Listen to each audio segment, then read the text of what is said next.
हम खुशुमझा एकटा खिस्सा कहै छी जे झगड़ा करऽ वाली सब जे रहै छथिन केना कऽ झगड़ा करथिन से कहै छी।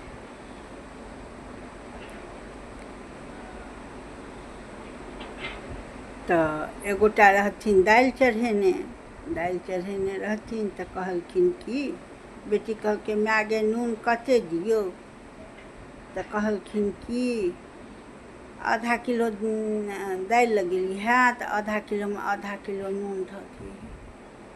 आब जे सुनैत रहथिन ओ कहलखिन कि जे यै अहाँके से ई तऽ नुनगर भऽ जायत।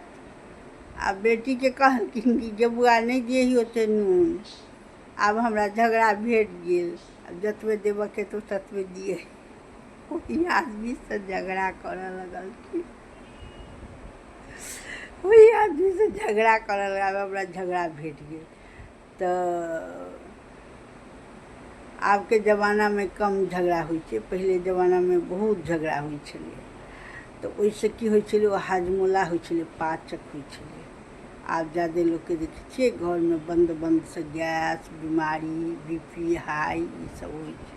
आ पहिले झगड़ा कऽ केलक, खूब खेलक, खूब पचेलक आ खूब ताकतवर रहै छलैए, हार्ट अटैक नहि होइ छलैए। ईसब खूब बाजल, खूब भूकल, खूब झगड़ा केलक, लेडीसो जेंट्सो सब बहुत झगड़ा करै छलै। तऽ ओतेक हार्ट अटैक नहि होइ छलै, हार्ट मजबूत रहै छै। तऽ आब जे छै से झगड़ा कब होइ छै, बाते चीत नहि रखै छै, झगड़ा कब होइ छै तऽ आब हार्ट जे छै से कमजोर रहै छै। जे मैथिली ई कहावत कहऽ लागल जे पहिले अहिना बात करिते करिते लड़ाइ करऽ लागल।